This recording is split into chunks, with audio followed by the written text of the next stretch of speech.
Assalamualaikum warahmatullahi wabarakatuh. Bismillahirrahmanirrahim. Alhamdulillahirabbil alamin wa bihi nasta'inu ala umuri dunya waddin. Wassalatu wassalamu ala asrofil anbiya'i wal mursalin wa ala alihi wa ashabihi ajma'in. Amma ba'd. Yang terhormat Ustadz Zainal Abidin selaku Kepala MTS Terpadu Al-Hikmah Karanggede. Yang saya hormati Ustazah Ning Hidayati selaku pembicara pada acara pagi hari ini. Yang saya hormati Ustazah Putri Ambarsari selaku moderator pada acara pagi hari ini, serta seluruh hadirin dan audiens yang saya cintai dan yang saya banggakan. Pertama-tama, syukur alhamdulillah kita panjatkan kehadirat Allah Subhanahu wa taala atas segala limpahan rahmat serta karunia-Nya kita dapat melaksanakan acara POMG atau pertemuan orang tua, murid dan guru virtual pada pagi hari ini. Semoga meskipun POMG pada kali ini secara virtual namun tidak menyurutkan semangat kita untuk mengikuti kegiatan pada pagi hari ini. Kedua, sholawat serta salam marilah senantiasa kita haturkan kepada junjungan kita, Nabi besar, Nabi Agung Muhammad SAW yang telah menghantarkan kita dari zaman kegelapan hingga menuju zaman yang terang benderang saat ini. Semoga kelak kita senantiasa mendapatkan syafaat beliau di yaumul akhir. Amin, Allahumma amin. Hadirin yang saya hormati, selanjutnya di sini saya ingin memperkenalkan diri.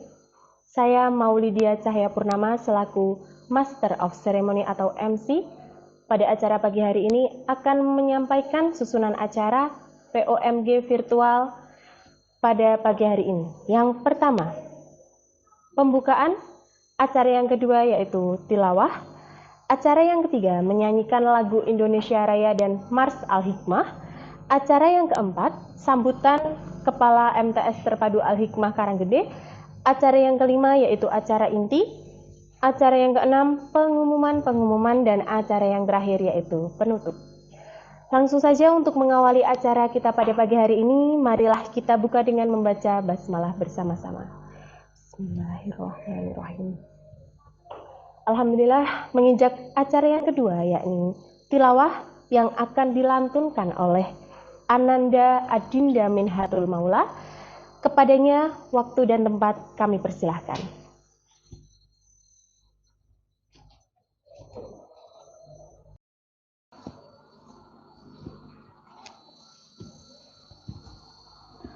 Assalamualaikum warahmatullahi wabarakatuh. A'udzu billahi minasyaitonir rajim.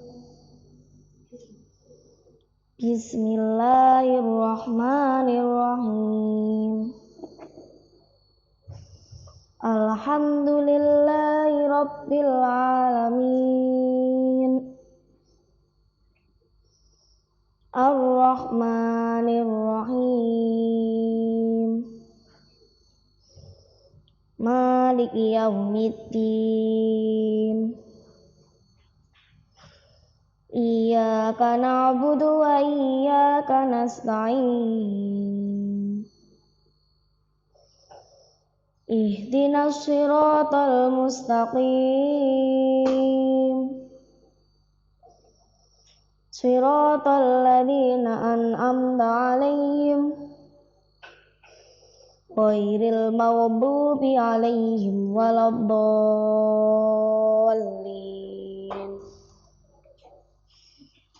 Bismillahirrahmanirrahim. Qul nahbitu minha jami'an. Fa imma ya'tiyannakum minni huda faman tabi'a hudaya fala khaufun 'alaihim wala hum yahzanun. Walladzina kafaru wa kadzdzabu bi ayatina ulaika ashabun nar hum fiha khalidun.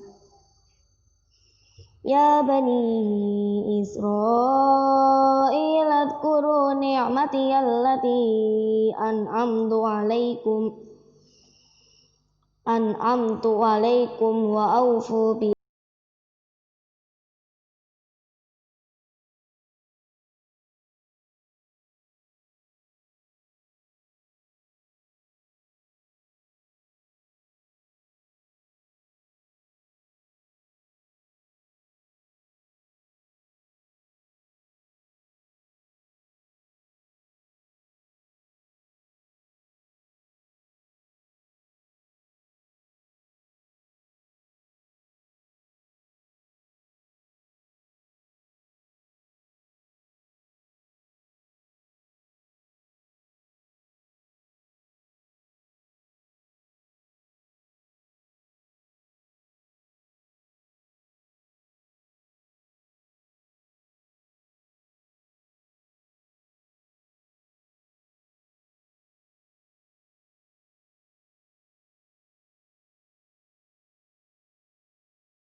annahum mulaqu rabbihim wa annahum ilaihi raji'un.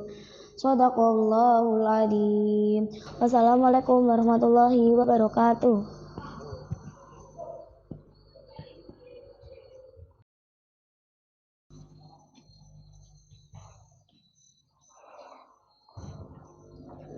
Syukran jazakillah khair untuk Ananda Adinda Minhatul Maula.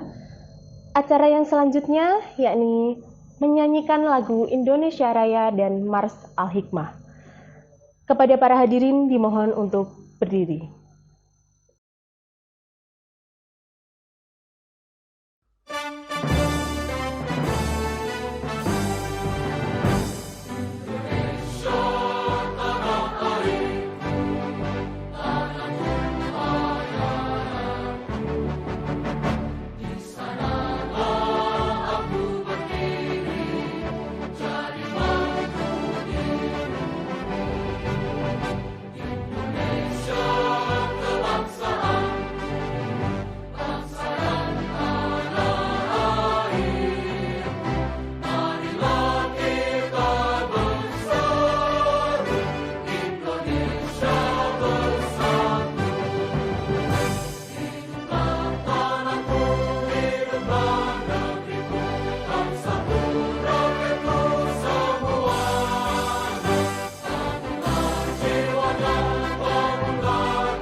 Pondok pesantren Islam terpadu, Al-Hikmah Karanggede Boyolali. Dai berwawasan ilmu pengetahuan, teknologi berkarakter robani, mendidik Islam integral dan universal dalam lingkungan pesantren yang nyaman. Mengkader dai berakhlak Al-Quran, cetak pemimpin jujur, cerdas, mandiri. Al-Hikmah Karanggede Boyolali, hidup mulia bersama Al-Quran. Majulah selalu pesantrenku, menggapai ridha Allah. Al-Hikmah Karanggede Boyolali, hidup mulia bersama Al-Quran. Majulah selalu pesantrenku, menggapai ridha Allah.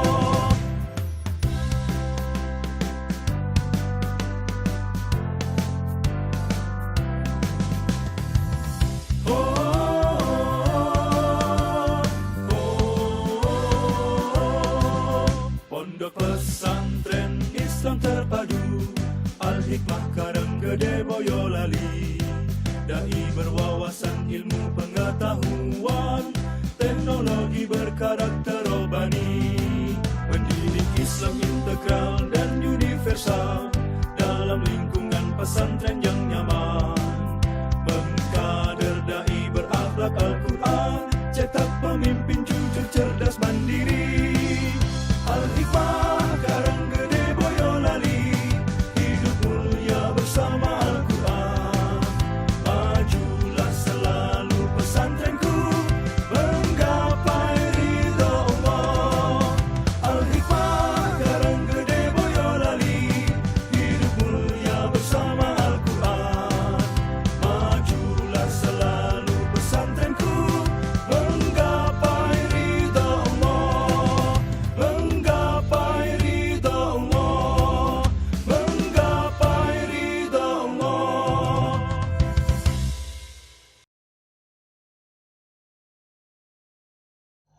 Hadirin dipersilahkan duduk kembali. Menginjak acara yang keempat, yakni sambutan oleh Kepala MTS Terpadu Al-Hikmah Karanggede, kepada beliau Ustadz Zainal Abidin, waktu dan tempat kami persilahkan.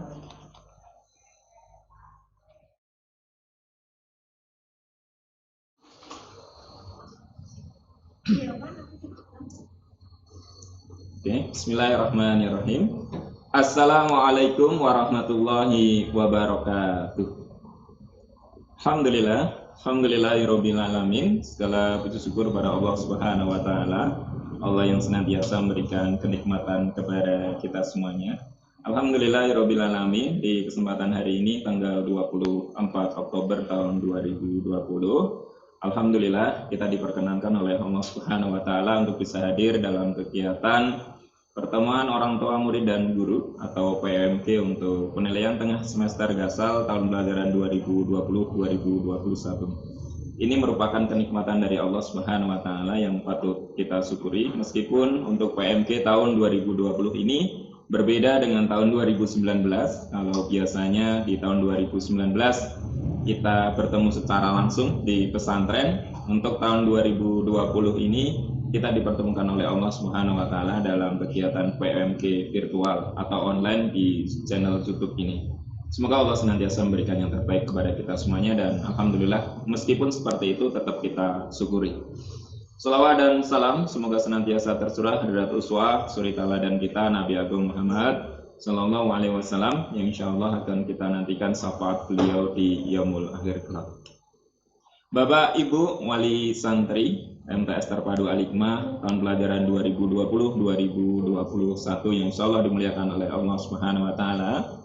Pada kesempatan PMK PTS Gasal di hari ini, hari Sabtu tanggal 24 Oktober tahun 2020, saya Zainal Abidin, mewakili dari struktur di MTS Terpadu Al-Hikmah tahun pelajaran 2020-2021, yang pertama mengaturkan terima kasih yang sebesar-besarnya kepada Bapak Ibu wali santri yang sudah mempercayakan kepada kami dari pihak sekolah, yang sudah memberikan kepercayaan penuh kepada kami selama dari bulan Juli, Agustus, September, dan Oktober, kurang lebih 3 bulan ini dalam proses kegiatan belajar mengajar di sekolah. Baik di awal kegiatannya adalah dalam bentuk daring atau online di rumah, dan alhamdulillah mulai bulan Agustus ke sini, Agustus, September, dan masuk Oktober ini, Allah memberikan kesempatan untuk bisa tatap muka di pesantren.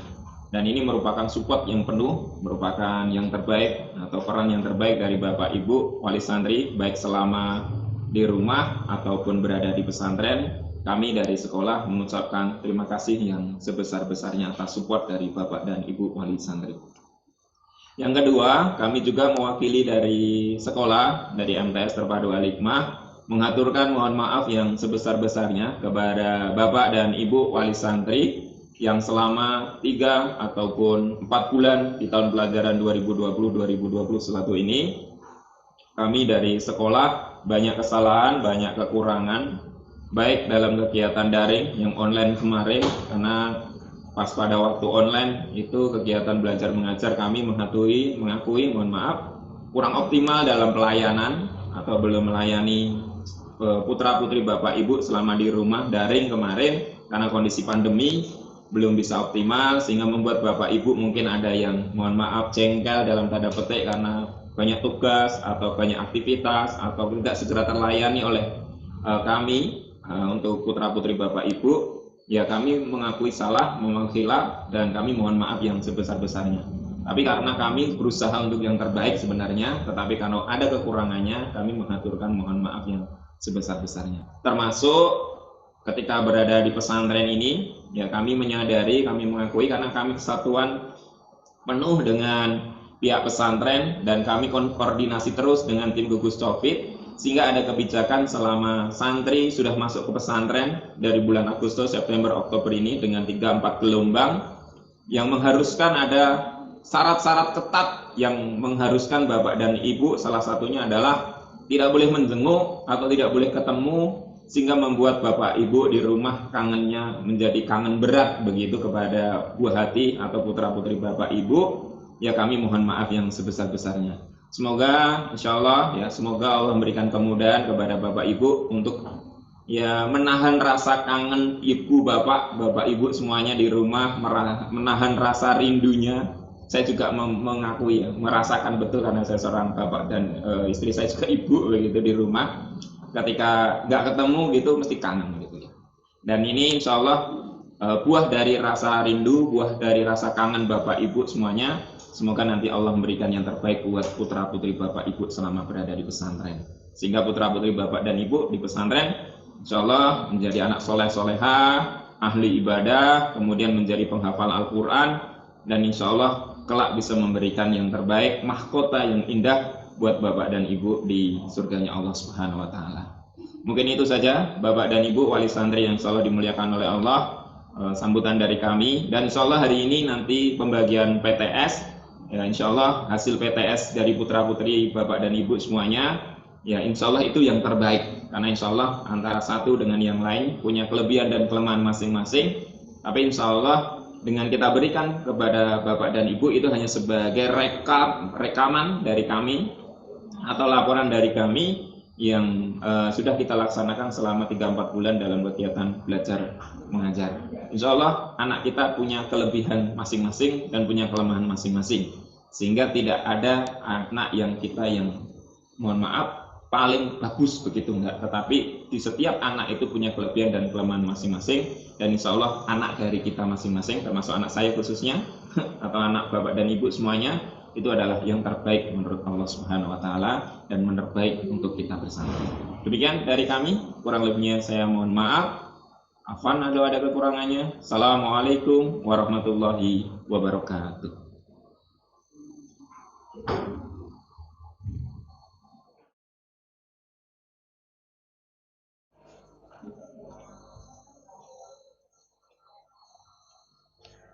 Syukran jazakallah Ustadz Zainal Abidin atas sambutannya. Selanjutnya, kita menginjak acara inti, yakni seminar parenting dengan tema optimalisasi peran orang tua dalam mensukseskan anak jadi penghafal Al-Quran, yang akan dinarasumberi oleh beliau Ustazah Ning Hidayati dan dipandu oleh moderator kita Ustazah Putri Ambarsari. Namun sebelumnya di sini saya akan membacakan kurikulum vitae atau CV dari moderator kita pada pagi hari ini. Nama Putri Ambarsari, alamat Krangkeng RT 01 RW 02 Karangjati Wonosegoro, Tempat tanggal lahir Boyolali 10 Mei 1991. Hobi membaca. Riwayat pendidikan SDN Mongkrong 2, SMPN 2 Wonosegoro, SMAN 1 Karanggede, Universitas Muhammadiyah Surakarta. Pekerjaan pengajar. Moto hidup, selalu libatkan Allah dalam segala aktivitas.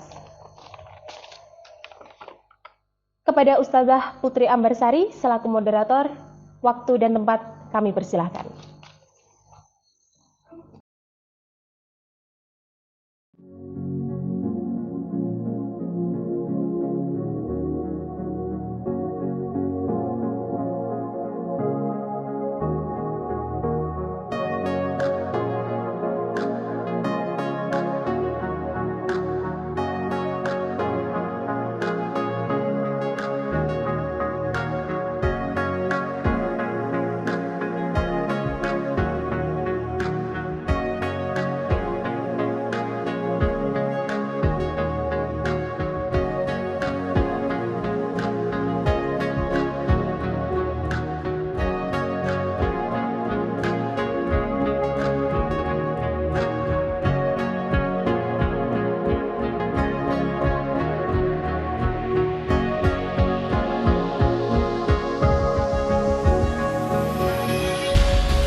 Baik, terima kasih kepada pembawa acara yang sudah memberikan waktu dan wewenang kepada saya. Acara selanjutnya yaitu acara inti, yaitu penyampaian materi seminar POMG virtual yang akan disampaikan oleh pembicara kita pada pagi hari ini, yaitu Ustazah Ning Hidayati Komsi. Namun sebelum acara kita mulai, saya ingin menyapa terlebih dahulu kepada pihak yang sudah terlibat dalam keberhasilan acara pada pagi hari ini. Yang terhormat kepada Ustaz Zainal Abidin SPD selaku Kepala Madrasah MTS Terpadu Al-Hikmah Karanggede, kepada Ustazah Ning Hidayati Komsi selaku pembicara pada acara pagi hari ini, kemudian kepada yang terhormat Ustadz dan Ustazah pengajar MTS Terpadu Al-Hikmah Karanggede, serta Bapak Ibu Wali Santri yang insya Allah dirahmati oleh Allah SWT. Assalamualaikum warahmatullahi wabarakatuh. Bapak Ibu Wali Santri yang kami hormati, pada kesempatan pagi hari ini kita akan membahas materi tentang optimalisasi peran orang tua dalam mensukseskan anak menjadi penghafal Al-Quran. Kita tahu bahwa menjadikan anak sebagai penghafal Al-Quran adalah cita-cita bagi para orang tua. Tak banyak harus ada kerja keras ataupun kiat-kiat orang tua dalam menghantarkan anak menjadi seorang penghafal Al-Quran. Sebelum penyajian materi, sebelumnya akan saya sampaikan kurikulum vitae dari pembicara seminar pada pagi hari ini. Nama Ustazah Ning Hidayati Komsi, alamat Trayon RT 1 RW 2 Kebonan Karanggede Boyolali, tempat lahir dan tanggal lahir Boyolali 10 Oktober 1976, riwayat pendidikan SD MI Muhammadiyah Grinting, SMP MTS Muhammadiyah Nogosari, SMA Semea Batik 1 Surakarta, dan perguruan tinggi Fakultas Ekonomi Akuntansi Universitas Muhammadiyah Surakarta dan Ekonomi Syariah IAIN Salatiga. Pekerjaan ibu rumah tangga dan menjalani amanah sebagai Direktur Yayasan Keuangan Pondok Pesantren Al-Hikmah Terpadu Boyolali.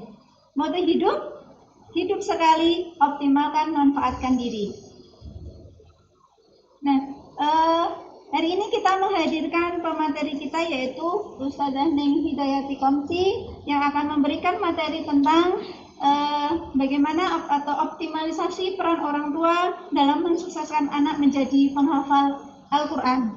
Nah, qadarullah, beliau ini Ustazah Ning adalah umi dari 5 putra dan putri, seperti itu. Nah, putri yang pertama dari beliau, alhamdulillah, tadi malam tanggal 21 Oktober 2020 sudah menghafalkan atau menyelesaikan 30 juz. Kemudian putri yang kedua sudah selesai pada tahun kemarin. Putri yang ketiga, ini putra, kelas 7 sudah menyelesaikan 1,5 juz. Kemudian yang keempat, di SDIT Ziyadah 3 juz baru proses mungkin. Kemudian yang kelima, satu di TKIT Heroku ambil kelas Quran, jadi sedang proses. Memang sangat luar biasa sekali ya. Baiklah, karena sudah kita tunggu-tunggu, selanjutnya adalah penyampaian materi seminar yang akan disampaikan oleh pembicara kita, Ustazah Neng Hidayati Komsi. Waktu kami persilakan. Assalamualaikum warahmatullahi wabarakatuh. Alhamdulillahirabbil alamin. Hamdan syakirin hamdan ni'amah wa yukafi'u mazidah. La haula wa la quwata illa billah. Asyhadu an la ilaha illallah wa asyhadu anna Muhammadan abduhu wa rasuluhu wa la nabiyya ba'dah. Bapak Ibu wali santri dari MTS Terpadu Al-Hikmah Karanggede Boyolali yang kami hormati, Bapak Kepala Sekolah dan seluruh jajarannya yang kami hormati. Terima kasih Ustazah Ambar. Segala puji hanya milik Allah Subhanahu wa Ta'ala. Bahwa ketika kita tengok diri, betapa kita itu penuh dengan keterbatasan, tapi dengan maha rahmatnya Allah, Allah senantiasa memberikan kepada kita nikmat yang apabila kita hitung, kita tidak bisa menghitungnya satu persatu. Dan nikmat yang luar biasa yang harus kita syukuri, yang tidak diberikan kepada setiap orang, yakni nikmat iman dan Islam yang diberikan kepada kita dan keluarga kita. Ini adalah nikmat yang sangat besar, yang sangat menguntungkan kita sejak di dunia sampai di akhirat nanti. Maka adalah kewajiban bagi kita untuk senantiasa bersyukur. Salam serta salawat semoga tercurah kepada junjungan kita Nabi besar Muhammad Sallallahu Alaihi Wasallam, yang apa yang akan kita bahas ini nanti adalah dalam kerangka kita berusaha untuk bisa ittiba'ur Rasul, di mana alhamdulillah kita diberi kesempatan menjadi orang tua dan kita punya cita-cita untuk menghantarkan anak-anak kita menjadi penghafal Al-Quran. Semoga dengan proses yang kita jalani berpeluh-peluh ini akan menjadi wasilah, menjadi syafaat, menjadi alasan untuk kita dipanggil oleh Rasulullah sebagai umat dari Rasulullah yang berhak untuk bertemu beliau di akhirat nanti. Amin ya rabbal alamin. Bapak Ibu yang kami hormati, sesungguhnya untuk berbicara di sini saya belum ada apa-apanya, karena dari panjenengan semua tentu banyak yang lebih dari saya.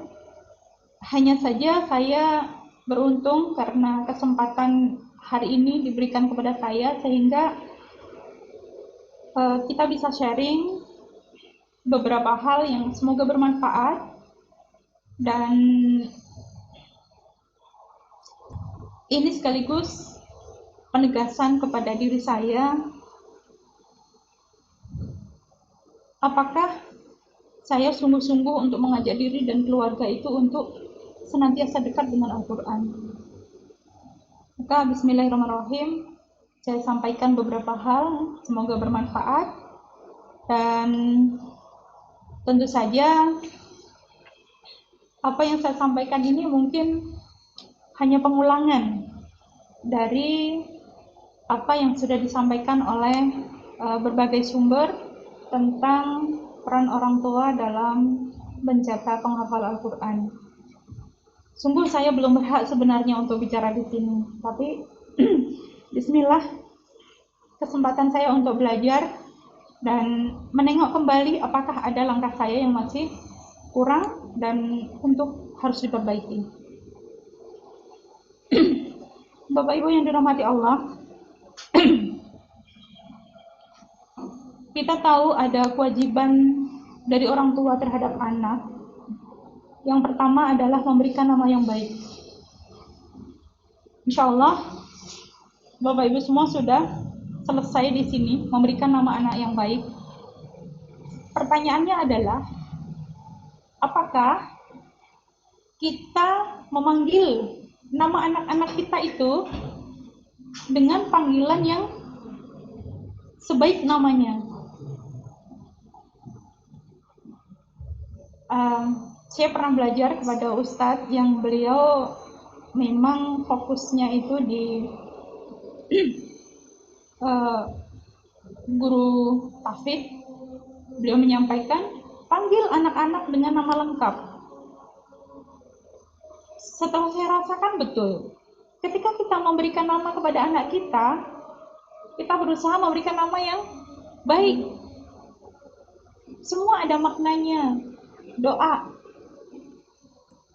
Misalnya siapa?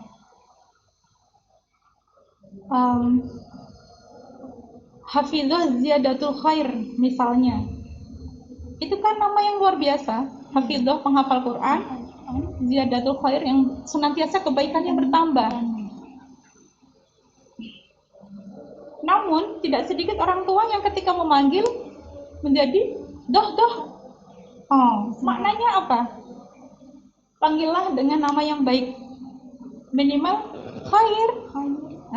Baik kan? Ya. Baik. Itu ada doa di situ.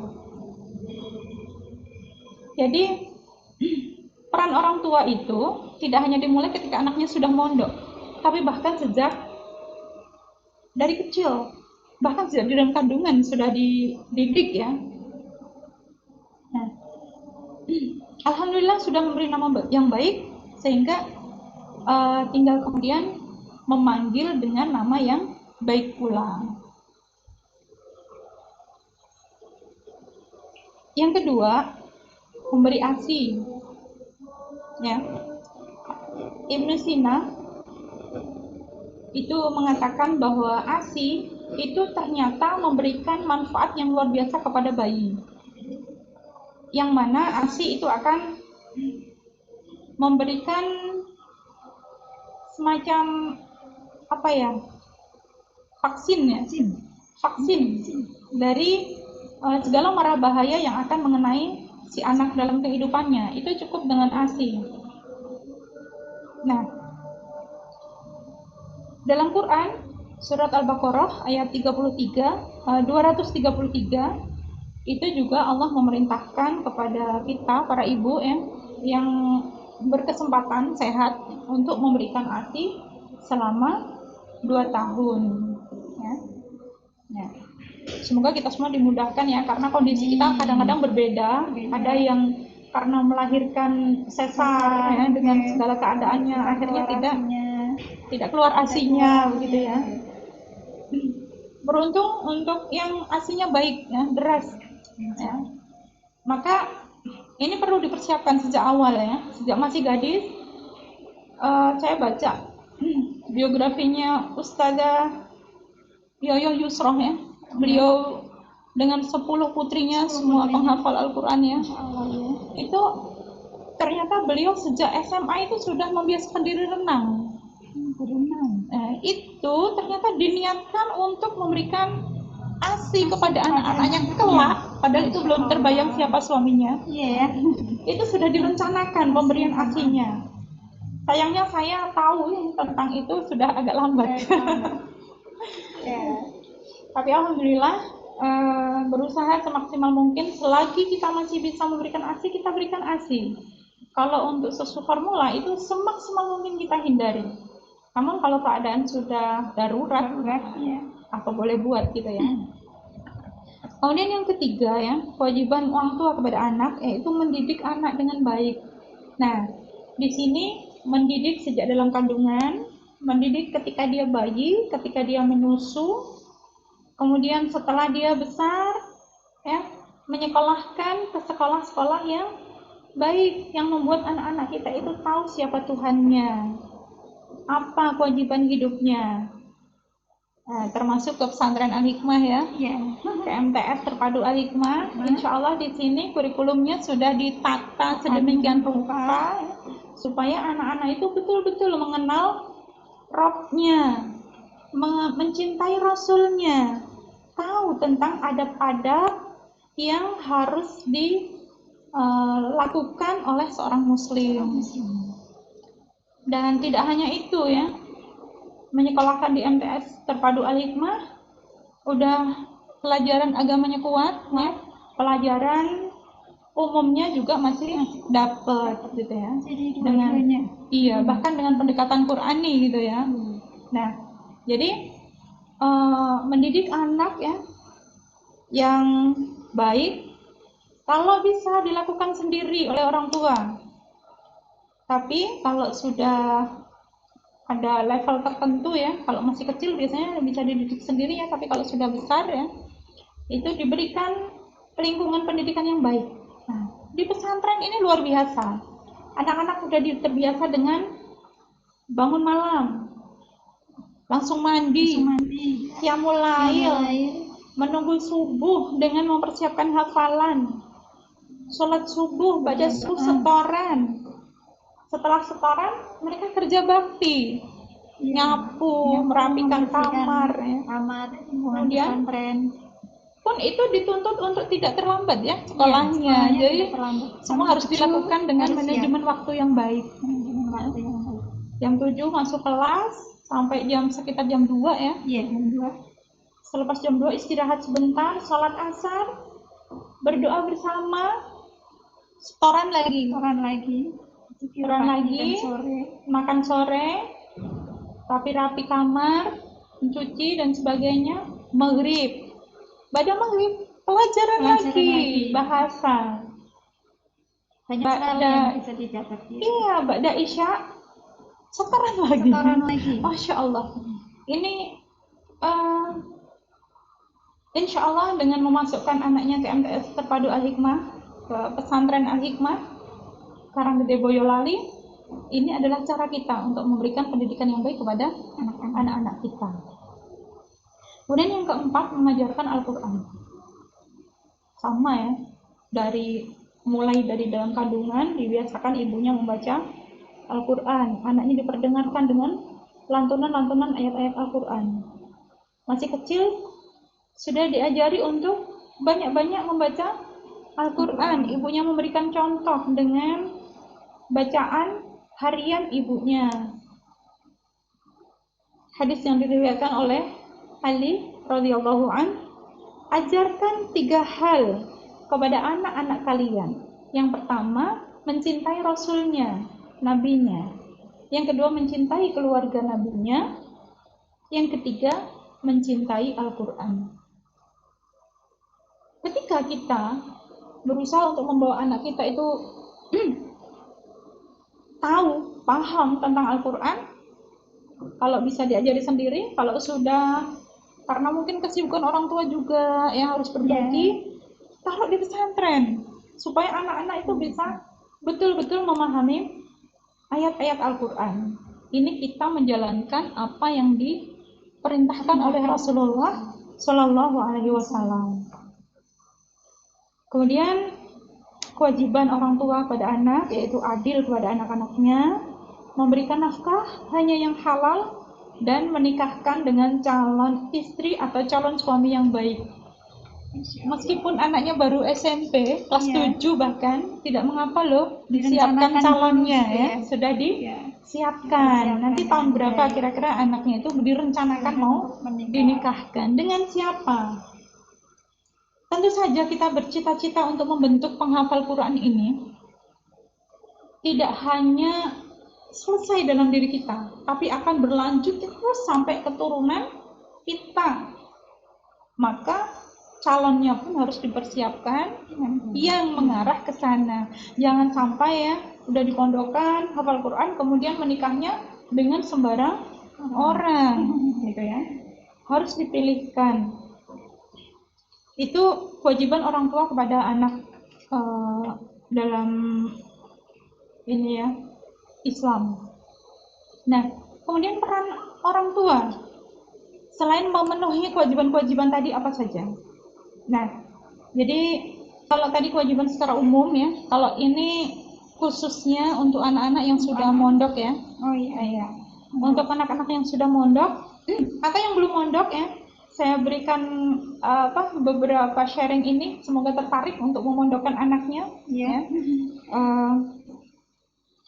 Yang pertama, tentu segala cita-cita itu membutuhkan kesungguhan dari kita. Dimulai dari yang pertama adalah meluruskan niat. Ya. Kita harus meluruskan niat dan senantiasa memperbaharui niat ini, bahwa kita punya niat untuk membentuk penghafal Quran ini lillahi ta'ala, bukan untuk yang lainnya, bukan untuk keren-kerenan. Keren itu apa sih ya? Keren itu kalau kita wah ya paling 2-3 hari lah. Setelah itu udah dilupakan gitu ya. Alhamdulillah medalik ya. Bukan itu cita-cita kita. Niat kita adalah lillahi ta'ala. Kalau sudah lillahi ta'ala, maka kemudahan-kemudahan Allah berikan. Bahkan ketika ujian-ujian Allah berikan pun kita kuat.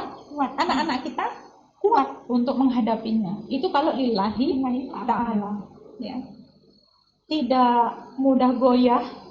Kalau niatnya nggak lurus nanti dapat uah udah GR. Ya. Nah, kalau udah GR nanti naudzubillah ya, jangan sampai kemudian justru Allah melaknat kita gara-gara gak pikir toh anaknya hafal Quran tapi orang tuanya dilaknat karena salah niat.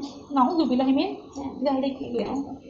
Jadi keinginan kita untuk membentuk penghafal Quran ini bukan untuk wah-wahan, bukan untuk keren-kerenan, tapi harus benar-benar lillahi ta'ala.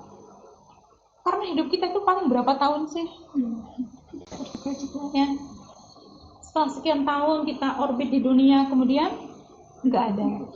Tapi kalau niat kita lillahi ta'ala, ini nanti akan menjadi bekal untuk anak kita, untuk kita sampai ketika kita sudah menghadap Allah Subhanahu wa ta'ala. Maka yang pertama-tama itu adalah meluruskan niat, bahwa niat kita itu lillahi ta'ala, dan kita harus senantiasa memperbaharui niat itu. Yang kedua, peran orang tua di sini adalah bekerja keras, ya. Kan ini ceritanya anak-anak udah mondok nih, ya. Udah di pondok, udah nggak masakin nasi lagi ya. Nah, udah dimasakin sama bude di dapur. Udah nggak khawatir lagi kan dengan HP ya, yang menggoda anaknya. Iya, betul sekali. Kemarin itu Allah kasih kita kesempatan untuk daring, itu ada ibrahnya Ustaz. Masya Allah. Iya Ustaz. Itu bagi kita yang mondokin anak, itu harusnya melipat gandakan syukur kita. Alhamdulillah ya Allah, Kau berikan kesempatan anak-anakku untuk mondok. Ya. Betapa ini loh dari bulan Maret ya. Ya, berapa bulan? Hampir 7 bulan. Hampir 7 bulan. Bagaimana sih anak-anak kita belajar judulnya, tapi dengan HP ya. Berapa pelajaran yang masuk dan berapa godaan yang Masya Allah membuat pergolakan dalam anak kita. Ini kita ambil ibrohnya, bahwa udah belum sih bersyukur ketika anak-anaknya mondok selamat dari yang namanya godaan HP. Nah ini ya, Nah, maka kesyukuran itu harus diwujudkan oleh orang tua untuk bekerja keras, berpeluh-peluh, bahkan ngantuk-ngantuk ditahan. Ya, walaupun capek-capek harus berusaha keras untuk menutupi atau memenuhi kewajiban-kewajiban dari orang tua, baik itu terkait dengan biaya mondok, ya. Ini bukan mentang-mentang direktur keuangan ya. Ya sekalian lah. Ya sekalian dari direktur keuangan ada pesan ini yang belum lunas, yuk lunasin. Semangat untuk melunasi. Gitu ya. Karena betul ya. Nanti kalau saya ngomongnya banyak, nanti saya cerita tentang betapa pesantren ini membutuhkan dana luar biasa. Wah, panjang nanti ceritanya. Ya. Jadi saya kembali kepada peran orang tua. Yuk penuhi kewajiban sebagai orang tua untuk memenuhi atau melunasi biaya mondok. Ya. Dan di luar itu juga biaya fasilitas yang dibutuhkan oleh anak-anak kita, gitu ya. Dan di sini saya mau cerita ya, sebenarnya investasi mondokin anak itu mahal apa enggak sih? Kalau investasinya ya tidak kalau untuk investasi sepertinya, karena kan hal yang didapat nanti luar biasa. Nah, kalau dihitung-hitung dengan matematika manusia, sekarang masuk pesantren Al-Hikmah udah berapa? 13 lebih ya? 13 lebih. Aduh, gede banget Ustazah. Ya, Gede besar. itu. Kalau terlihat jumlahnya seperti besar gitu. Nah, bagi siapa dulu ya? Ya. Tapi bagi sebagian orang tua itu nggak gede kok. Nggak gede. Nah, oke lah, di sini kita anggap gede ya. 13 itu gede. Nanti masih per bulannya 1, Ya. Bulannya. kemudian total yang 3 tahun paling tidak mungkin sekitar ya 40-an juta lah habis. 3 tahun ya. Itu baru yang wajib ke pondok. Belum lagi yang fasilitas kayak uang saku, nah, Setiap hari. kemudian sabun dan lain sebagainya untuk anak. ya, yang dibutuhin anak-anak gitu ya. 40-50 juta lah, kita anggap segitu. Itu gede, iya gede. Tapi lihat, kalau orang investasi itu pengennya adalah dapat laba.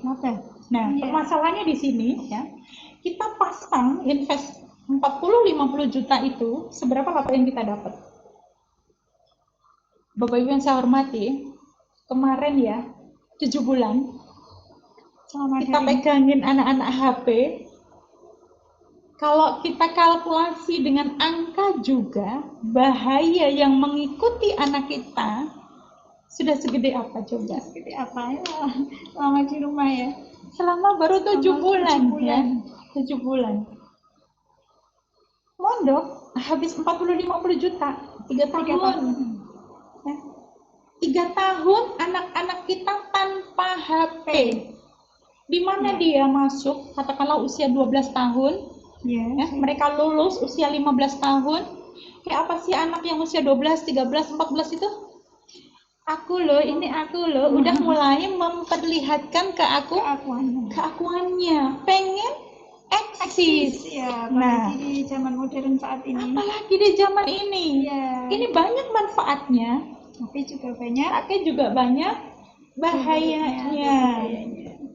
Coba kalau HP, belum yang televisi yang di rumah, kemudian lingkungan atau teman-teman yang belum teman-teman dan game dan sebagainya. Nah, belum lagi di sebelah ada central game. Ya, Masya Allah, misalnya ya 3 tahun dengan biaya 30, 40 atau 50 juta. Itu kalau kita kalkulasi dengan matematika Allah, ternyata nggak ada apa-apanya, Ustazah. Masya Allah. Artinya dibanding dengan keuntungan yang mau kita dapat, itu jauh berlipat ganda keuntungannya. Coba kalau ditengok ya, kalau Bapak Ibu melakukan survei atau membaca artikel yang survei sekarang udah berapa persen sih remaja Indonesia usia SMP itu yang sudah hamil di luar nikah? Banyak sekali itu. Ngeri ya? Iya, ngeri. Bahkan SD aja udah mulai pada melakukan itu. Astagfirullahaladzim ya. Semoga kita dan anak-anak kita dan keturunan kita diselamatkan dari hal seperti itu. Bapak Ibu, hanya dari kota kecil segini, bagaimana sih anak kita untuk menunjukkan eksistensinya? Yang TikTok-kan lah, yang melalui FB lah, Instagram lah, ya, jepret seharian di kamar, ya, YouTuber dan sebagainya. Ini 3 tahun anak-anak kita dibersamai ustazah yang tadi kegiatannya dari bangun tidur sampai tidur lagi senantiasa bersama Al-Quran. 30-40 juta itu bukan hal yang besar.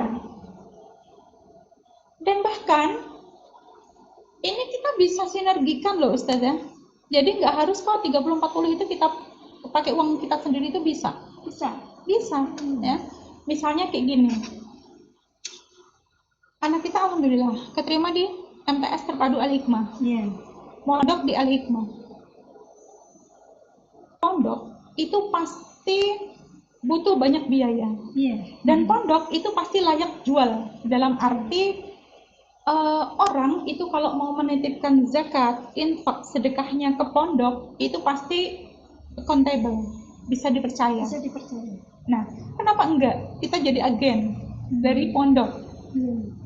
Kita misalnya ya, ini kiat saja ya untuk yang kebetulan agak susah mendapatkan 30-50 juta gitu ya. Itu bisa datang ke pesantren ya. Kemudian temuin monggo mau menemui kepala sekolah bisa, mau menemui mudir ma'had bisa gitu ya. Konsultasi, mau menemui direktur keuangan juga boleh. Kita diskusi, sharing apa yang bisa kita lakukan. Barangkali kita bisa menjadi agent dari pesantren ini ya, menyampaikan kebutuhan-kebutuhan pesantren kepada agnia di luar sana, yang mungkin itu adalah relasi kita sebagai orang tua. Misalnya ini ya, saya kasih contoh, tukang pijat ya, tukang pijat itu duitnya gede Ustaz ya. Sekali pijat udah berapa Iya. Tapi biasanya gitu ya, beliau punya relasi dari orang yang duitnya lebih gede-gede gitu. Nah, ini bisa ya kita yang tukang pijat gitu ya, punya relasi. Mungkin beliau yang kita pijitin itu kebetulan Allah titipi rezeki yang melimpah.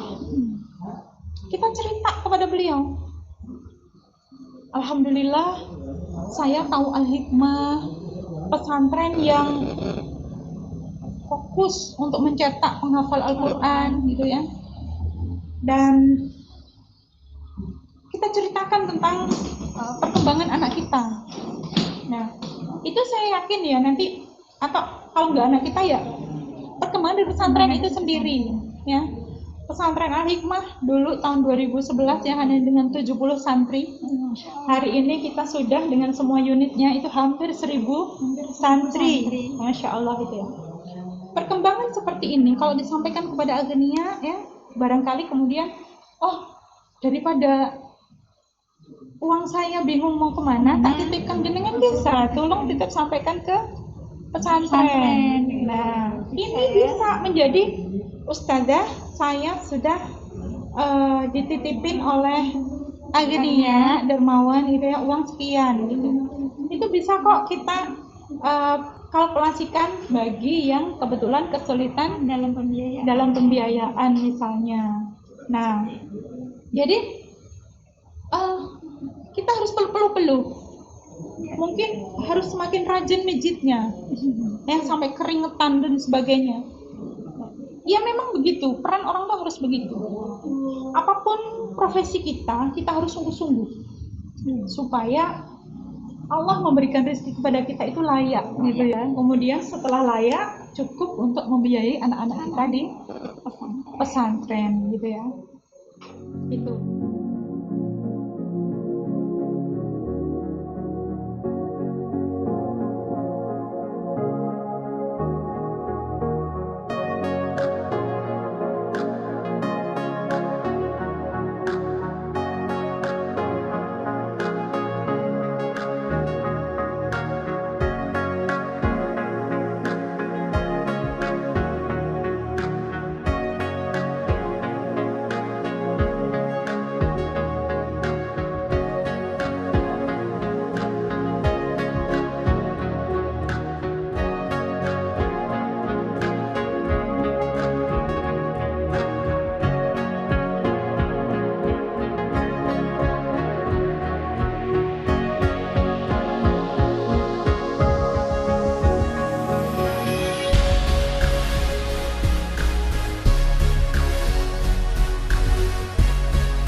Gitu. Jadi ini lagi Ustazah, saya masih tertarik untuk bicara di sini. Anak-anak kita, ya, itu untuk zaman-zaman sekarang, kalau kita beli baju baru untuk anak kita, 1 tahun berapa coba? Oh, banyak sekali. Begitu lihat model langsung, Model terbaru. ini kayaknya anakku butuh 2 atau 3 gitu ya. Iya. Nah, itu bisa sebulan sekali atau bahkan 2 bulan sekali atau bahkan lebih gitu ya. Kalau zaman kita masih kecil dulu, mungkin baju baru cukup setahun sekali. setahun sekali kalau pas mau lebaran gitu Iya, ya. betul. Anak-anak kita kayaknya kita udah agak berubah ya. Berbeda. Udah berbeda. Saya beritahu ibu-ibu. Jadi di pesantren itu bajunya dibatasi. Dibatasi, jadi belum tidak. Iya, baju yang boleh dibawa ke pesantren itu dibatasi. Dan ternyata dari keseharian memang memakainya juga terbatas. Pagi udah pakai seragam sampai jam 2. Nah, sampai jam 2, kemudian kan agak gerah nih, pakai kaos dulu buat tiduran, istirahat ya. Kemudian sholat pakai yang laki-laki, pakai koko, ya, pakai koko. Habis itu setoran tahfidz pakai apa? Koko lanjut, ya, lanjut pakai koko. Nanti pada maghrib pelajaran lagi, boleh nggak pakai kaos? Nggak boleh, koko lagi lanjut, gitu ya. Kemudian pada isya setoran lagi. Kokonya masih dipakai, gitu ya. Itu. Nanti bangun tidur, mereka langsung mandi, kadang-kadang langsung pakai seragam. Jadi makainya seragam kadang bukan jam 6:30, tapi dari bangun tidur udah pakai seragam. Gimana nggak ngirit coba? Ngirit sekali itu. Umi pulangin baju yang ini pulangin, yang ini pulangin. Nah, ternyata kita harus mengoreksi cara kita membagi anggaran di rumah. Pilih-pilih, ya. Jangan sampai kita salah mengeluarkan belanja. Milihin baju anak banyak-banyak, ini anakku baru mulai mondok, aku pilihin koko sampai 7 misalnya gitu ya. Ternyata Umi jangan banyak-banyak, nanti nggak kepake semua.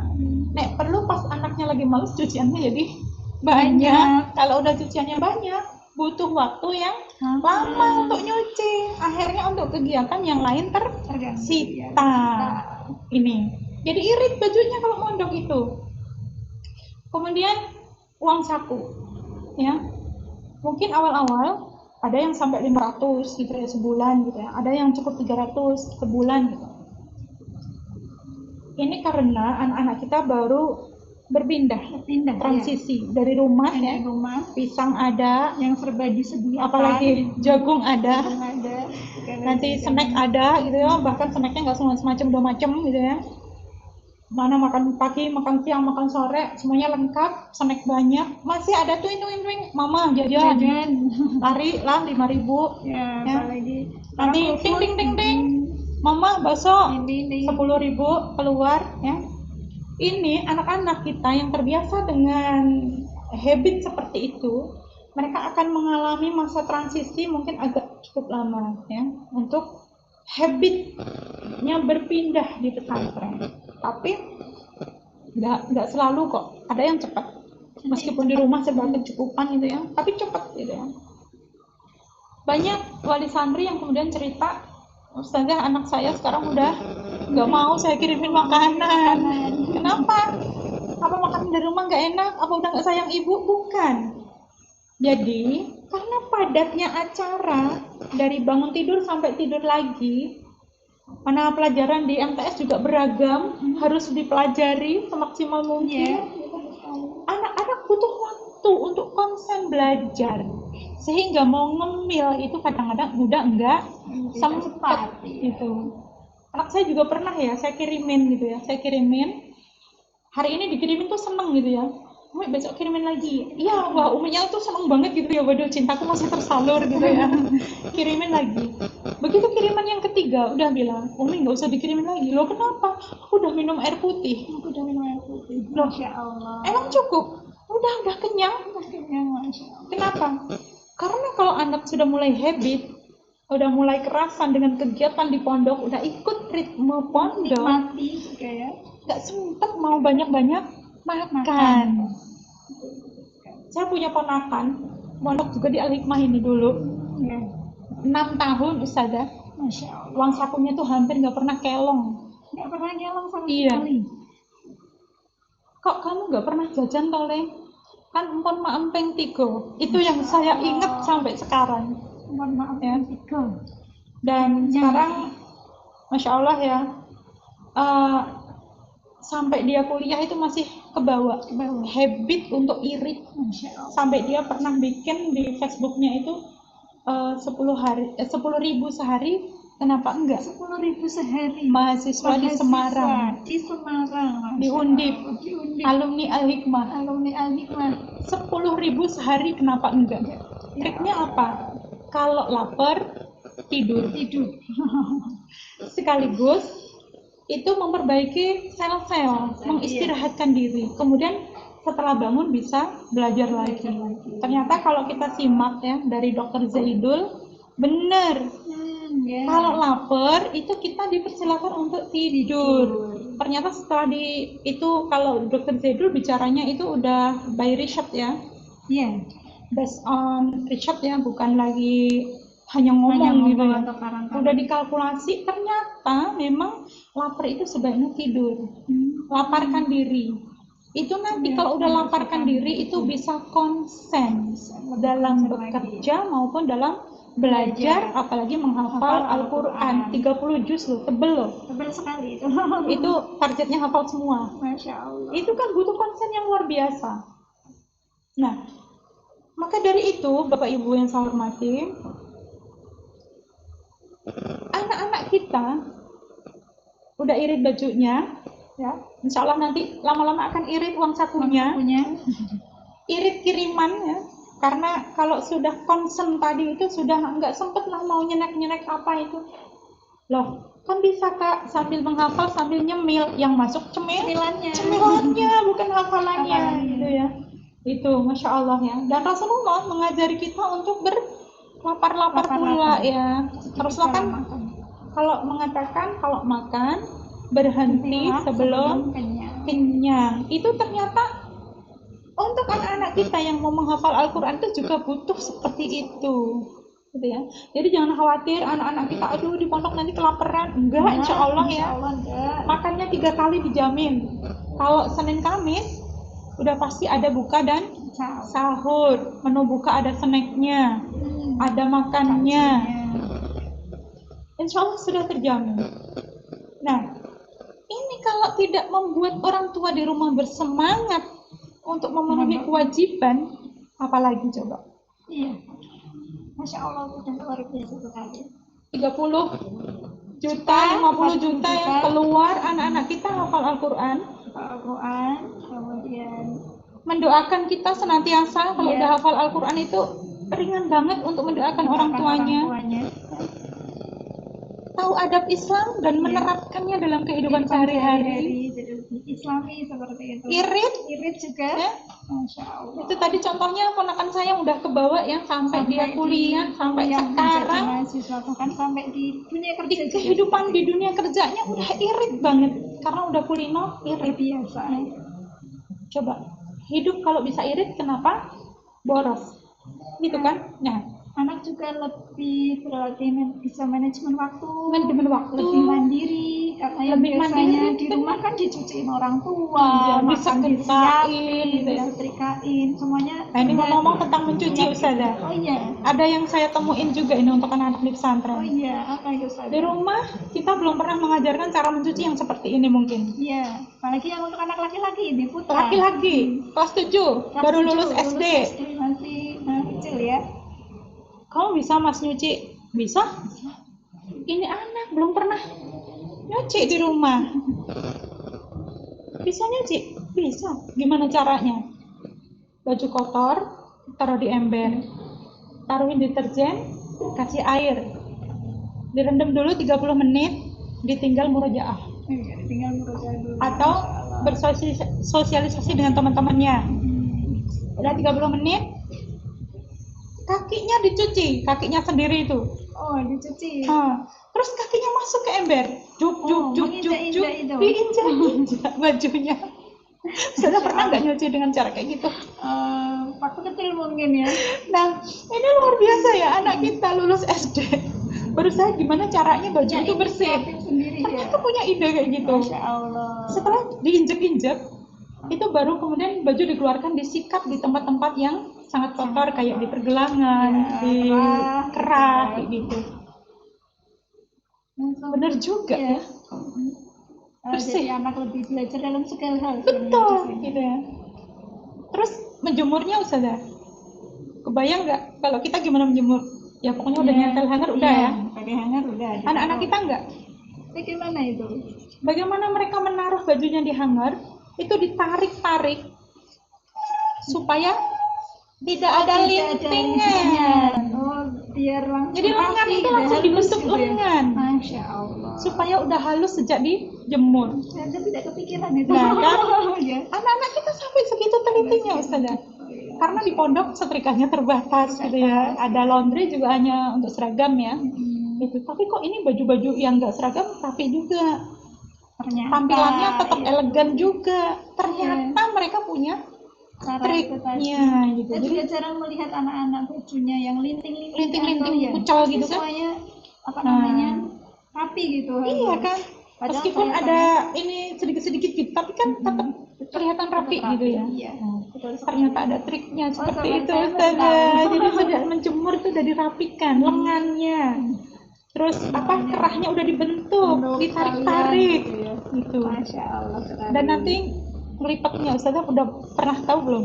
belum Ngelipatnya baju taruh di lantai, taruh di Iya. buku, Ditaruh diukur Masya selebar Allah. buku itu.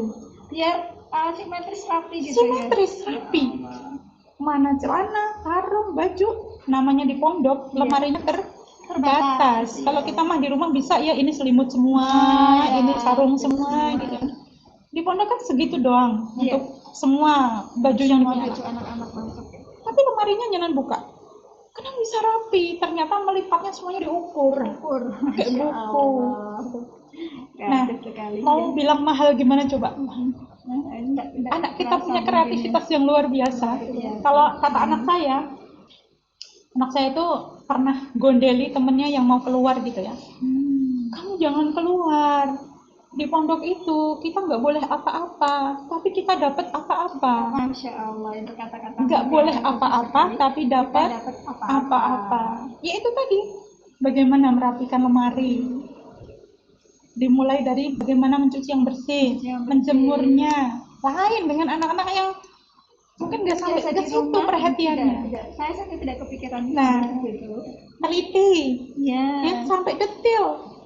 Tempat pancing itu ditarik-tarik Ustaz, supaya nggak kendor. Masya Allah. Tuh. Mau bilang mahal lagi? Banyak hal sekali yang anak-anak belajar segala hal. Iya betul gitu kan. Dapat banyak gitu.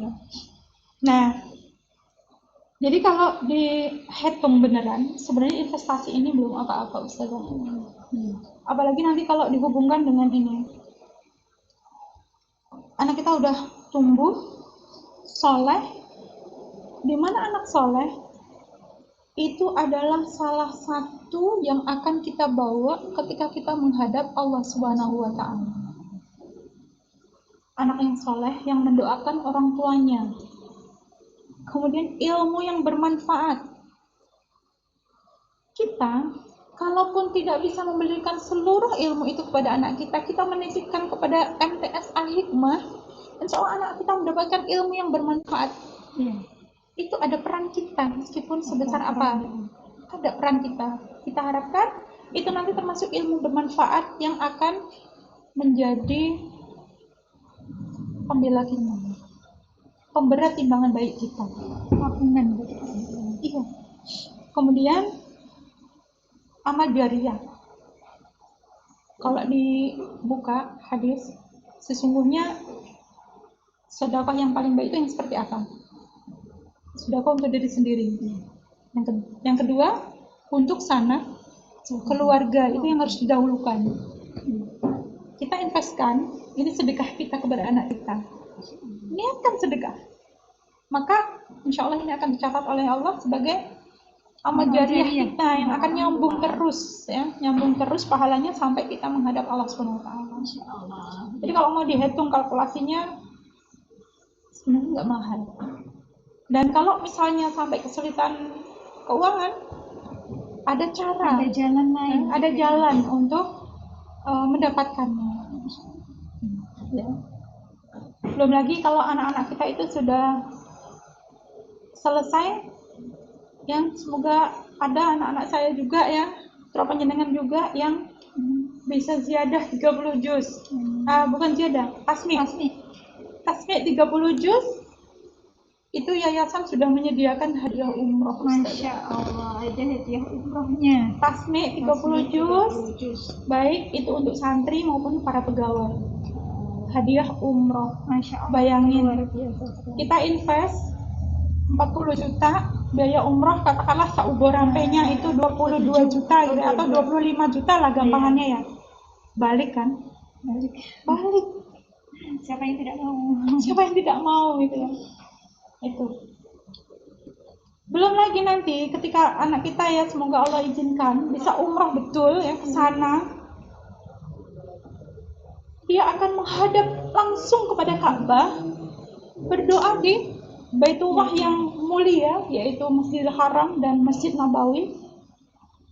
Dan bahkan mudah-mudahan anak kita berkesempatan untuk bermunajat di Raudhah.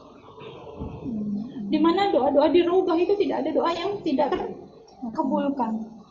Coba bayangin Bapak Ibu. Nah, kita mondok di Al-Hikmah ya, 30 juz, dia bisa tasmi 30 juz, kemudian dia bisa berangkat ke Baitullah, mendoakan kita, memohonkan ampun atas dosa-dosa kita.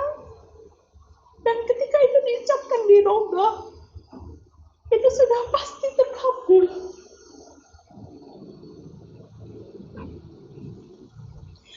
Maka mari Bapak Ibu, biarlah badan ini capek, biarlah peluh kita itu membasahi seluruh baju kita.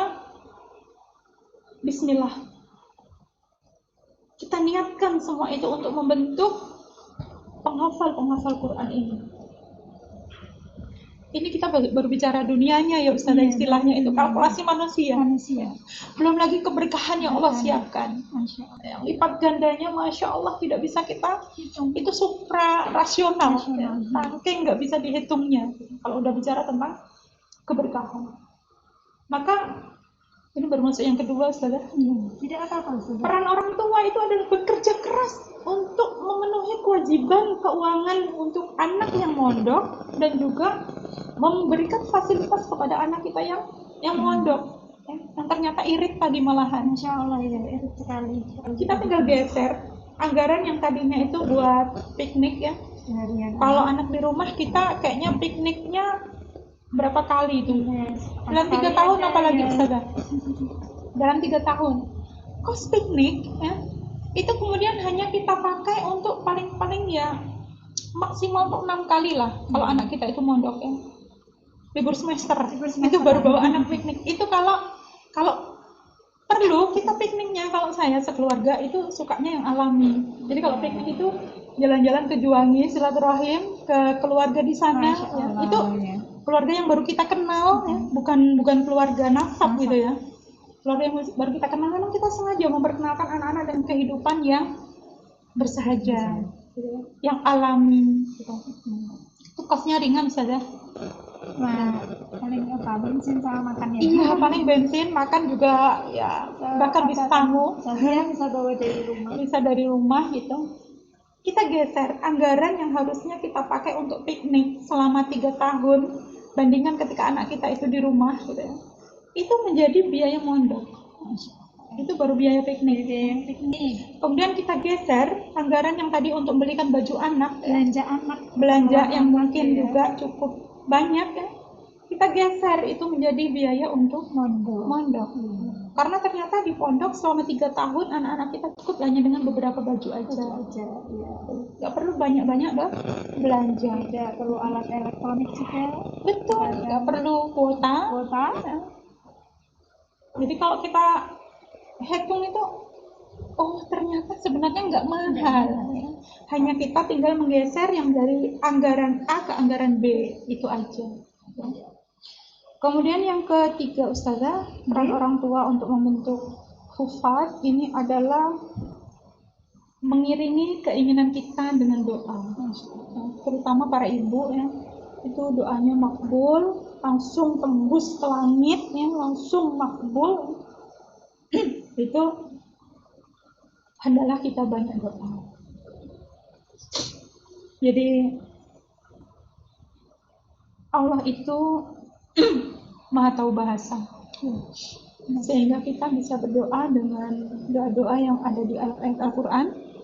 Kita bisa doa dengan doa-doa yang dicontohkan oleh Rasulullah Shallallahu Alaihi Wasallam, dan kita pun bisa berdoa dengan bahasa kita, bahasa Indonesia, bahasa Jawa.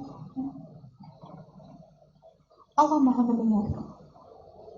Apalagi ibu-ibu itu. Yang keempat, orang tua harus bersyukur bahwa Allah Subhanahu wa Ta'ala mengatakan barang siapa bersyukur maka nikmat itu akan dilipat gandakan.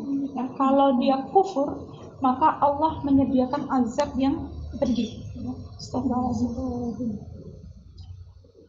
Jadi setiap kita bisa menghubungi anak kita. Saya kira tidak harus untuk bertanya sudah sampai mana hafalannya. Tapi ya kalau mau tanya itu ya silahkan sih, nggak apa-apa gitu. Tapi takutnya kalau itu nanti akan terlalu membebani anak gitu. Tanya saja. Bisa lancar ziyadahnya, Dek? Bisa lancar murojaahnya, Dek? Iya, Umi. Alhamdulillah bisa lancar. Tapi kemarin nggak bisa setoran. Kenapa? Soalnya ayatnya susah banget. Kita sebagai orang tua tetap harus ada syukur di sini. Gimana kalau ada syukur anak kesulitan? Kita syukuri ziyadah dan murajaah yang sudah dilalui anak-anak kita dengan lancar. Ketika syukur ini kita lakukan, harapannya adalah kelancaran anak-anak kita dalam setoran ini dilipat gandakan oleh Allah, sehingga kalau kemarin sempat cerita, kalau sempat ada kesusahan, kemudian kita harapkan Allah lipat gandakan kelancaran itu, sehingga kesusahan itu tidak lagi terjadi. Atau kalaupun terjadi ya sudah minimal banget gitu. Iya. Jadi seberapapun capaian anak kita, orang tua harus bersyukur. Ini salah satu peran yang penting ya dari orang tua. Kemudian yang kelima, orang tua juga harus menyesuaikan diri dengan cara menjauhkan diri dari maksiat. Apa hubungannya? Sangat berhubungan.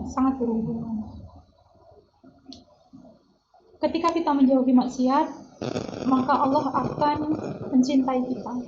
Kalau Allah mencintai kita, apa yang kita minta akan dikasih. Apa yang kita inginkan akan Allah berikan. Termasuk keinginan kita untuk anak-anak kita itu hafal Al-Quran. Maka orang tua harus berusaha semaksimal mungkin untuk menghindari maksiat. Astagfirullahaladzim, ini juga mengingatkan saya ya. Karena manusia itu memang tempatnya salah dan dosa gitu ya. Tapi bismillah, kita berusaha, semoga Allah menjaga kita dan kita mampu menjaga diri kita dan keluarga kita dari kemaksiatan. Amin ya rabbal alamin. Kemudian yang keenam, Ustazah, yaitu orang tua harus menyesuaikan diri untuk berkehidupan yang semakin islami. Gimana coba? Anaknya hafal 30 juz, tapi orang tuanya misalnya nggak menutup aurat gitu ya. Kayaknya, aduh ini mau dapat syafaat, tapi kok gitu banget. Jadi orang tua harus menyesuaikan diri untuk dalam kehidupannya itu semakin Islam dan semakin bertakwa kepada Allah Subhanahu wa Ta'ala. Islami ini ya, itu lahir batin saja. Lahir itu dari pakaiannya, menyesuaikan, menutup aurat. Kemudian perilakunya tidak sembarangan, berhati-hati. Kemudian berbicara ya.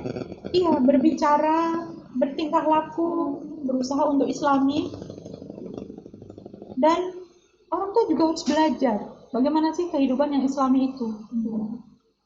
Insya Allah banyak sekali sumber-sumber yang bisa kita dapatkan ya untuk memahami bagaimana kehidupan yang islami itu. Dan mudah-mudahan ini adalah salah satunya ya dari kita sharing kali ini gitu ya, membuat kita semakin bersemangat lagi untuk berislam gitu. Di luar itu saudara, itu juga pemikirannya, cara berpikir orang tua juga harus islami ya.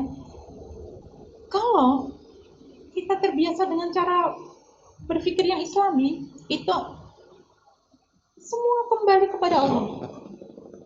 Ini anakku udah 1 bulan kok ya tahsinnya belum selesai. Itu kalau kita nggak islami, kita akan marah-marah jatuhnya. Iya. Ustazah, anakku diajarin apa saja sih di pondok? Ya, jadi Kok masih saja kayak gini hasilnya? Itu kan. Nah, tapi kalau kita islami, meskipun anak kita itu belum selesai tahsin, belum sampai dia itu bisa setoran begitu, kita akan koreksi diri. lebih bijak gitu ya. Ini udah 1 bulan, kenapa anakku masih tahsin, belum boleh ziyadah? Orang tua mungkin bisa jadi dia akan banyak istighfar. Astagfirullahaladzim ya Allah. Kemudian dia akan memohon kepada Allah, ya Allah berikan jalan. Udah 1 bulan anakku mondok masih tahsin, ya Allah. Berikan dia itu kemudahan untuk belajar. Nah, kan akhirnya doa-doa kita akan meluncur keluar dari hati kita. Itu ketika cara berpikir kita udah islami. Kalau enggak, itu adanya marah. Ustazah, ini anakku kenapa kabur sampai rumah? Nah, mungkin kita juga akan melongo ya. Gimana anaknya nggak kabur kalau orang tuanya cara bersikapnya seperti itu gitu ya. Ayo dong, ini mondokin anak itu bareng antara pondok, para ustazah dan juga orang tua gitu. Harus saling bersinergi. Betul. Jadi sejak dari pemikiran itu orang tua juga sudah harus menyesuaikan diri supaya anak-anak kita itu dipercepat Allah untuk menjadi penghafal Quran. Dan yang terakhir ustazah, ini termasuk golongan orang yang selamat, yaitu adalah orang yang tawasobis sobar. Nah, ini kali ini saya juga menyampaikan bahwa peran orang tua itu bersabar. Loh, peran orang tua kok bersabar?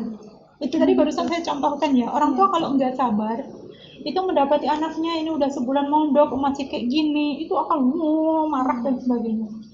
Tapi kita ayo bersabar.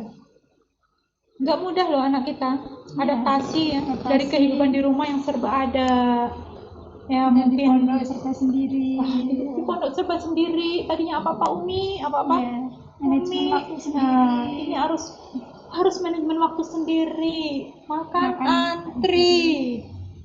Makan seadanya. Maksudnya menurut jadwal di pondok, nggak bisa menentukan jadwal sendiri. Kalau di rumah kan, Bisa Umi request. aku mau kan bisa request, langsung disediakan. Disediakan semuanya. Di pondok harus nurut dengan jadwal yang ada di pondok. Saatnya bakso ya harus bakso, padahal lagi nggak pengen. Nah, saatnya mungkin ayam ya harus ayam. Anak nggak mudah loh untuk menyesuaikan diri. Ini khususnya yang kelas 7 ya, kalau kelas 8-9 mungkin udah biasa ya. Kelas 7 itu terutama. Tapi meskipun udah kelas 8, kelas 9, orang tua juga masih butuh sabar ini. Betapa enggak? Mungkin tadi yang menghitung, ini investasinya udah banyak, waktu yang diberikan kepada anak udah banyak. Kenapa kamu capaian hafalannya masih segini-segini aja? Gitu kan? Nah, ini yang harus kita koreksi sebagai orang tua. Udah sabar belum orang tuanya? Kalau orang tua sabar, memahami proses yang dijalani oleh anak-anak kita, insya Allah kemudahan akan Allah berikan. Insya Allah. Jadi mungkin ini misalnya 7 peran orang tua ya untuk membentuk para penghafal Al-Quran yang bisa saya sampaikan. Semoga ketika 7 peran ini bisa kita lakukan, kita termasuk golongan orang yang melaksanakan perintah Allah di surat At-Tahrim, Ya. Qu anfusakum wa ahlikum nara. Kita mencetak menghafal Quran dalam kerangka ini, Ustazah, menyelamatkan kita dan keluarga kita dari api neraka. Saya kira itu yang bisa saya sampaikan, kurang lebihnya saya minta maaf. Saya menyampaikan bukan karena saya sudah berhasil melalui, ini masih sangat panjang prosesnya. Mudah-mudahan Allah berkenan untuk menyelamatkan kita dan keluarga kita dari api neraka. Semoga Allah berkenan untuk memberikan rezeki kepada kita berupa anak-anak yang menjadi penghafal Al-Quran. Qulu qouli hadza astaghfirullah li wa lakum. Assalamualaikum warahmatullahi wabarakatuh. Waalaikumsalam warahmatullahi wabarakatuh. Syukran jazakillah untuk Ustazah Neng Hidayati Komsi yang sudah memberikan materi yang paket komplit ini, lengkap sekali gitu ya. Mungkin ini yang kadang masih ditanyakan oleh Bapak Ibu atau para orang tua di luar sana, gimana kok caranya kita itu bisa mengantarkan anak kita menjadi seorang penghafal Al-Quran gitu. Karena memang tidak mudah ya Ustazah. Tidak banyak ya hal kerja keras, pengorbanan yang harus dilalui orang tua dan anak sendiri untuk bisa mewujudkan si anak ini bisa menghafal Al-Quran seperti itu. Dan mudah-mudahan materi ini bisa kita ambil manfaatnya yang sebanyak-banyaknya dan bisa kita aplikasikan dalam kehidupan kita sehari-hari. Dan sekali lagi terima kasih untuk Ustazah Neng. Ini biasanya saya memanggil beliau itu Umi gitu ya, Umi Neng, karena sudah tua. Bukan, beliau itu seperti sosok Umi juga untuk saya begitu. Jadi mungkin saya kenal beliau itu sudah 4 tahun gitu, 4 tahun gitu. Jadi banyak hal yang saya ambil ibrahnya dari pengalaman hidup Umi sendiri dan banyak pelajaran yang diberikan kepada saya seperti itu. Oke, mungkin itu saja. Baiklah, acara seminar POMG virtual pada hari ini sudah terlewati dengan baik. Alhamdulillahirabbil alamin. Akhirnya saya Putri Ambarsari selaku moderator, mohon maaf jika ada kekurangan ataupun kesalahan dan terima kasih. Saya akhiri. Wassalamualaikum warahmatullahi wabarakatuh. Waalaikumsalam warahmatullahi wabarakatuh.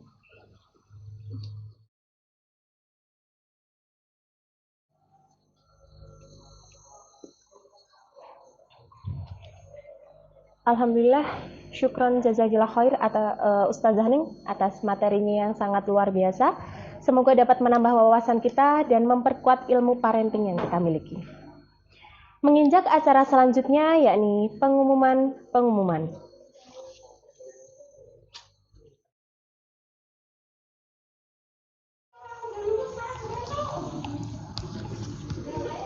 Assalamualaikum warahmatullahi wabarakatuh.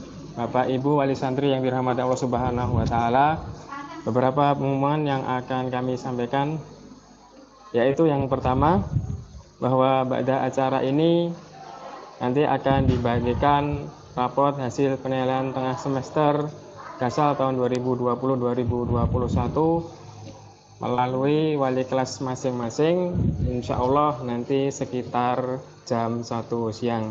Kemudian pengumuman yang kedua, hasil raport kepondokan nanti akan dibagikan melalui wali asrama masing-masing. Demikian pengumuman dari kami, kurang lebihnya mohon maaf. Billahi taufiq wal hidayah. Wassalamualaikum warahmatullahi wabarakatuh.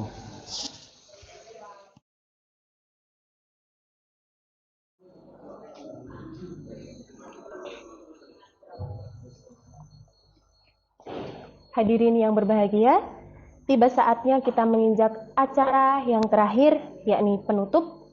Mari kita tutup acara pada pagi hari ini dengan membaca hamdalah bersama-sama. Alhamdulillahirabbil alamin. Saya selaku MC pada acara pagi hari ini memohon maaf apabila terdapat salah atau kekurangan karena kesempurnaan hanya milik Allah semata. Dari saya cukupkan sekian. Jazakumullah khairan katsir. Wabillahi taufiq wal hidayah. Wassalamualaikum warahmatullahi wabarakatuh.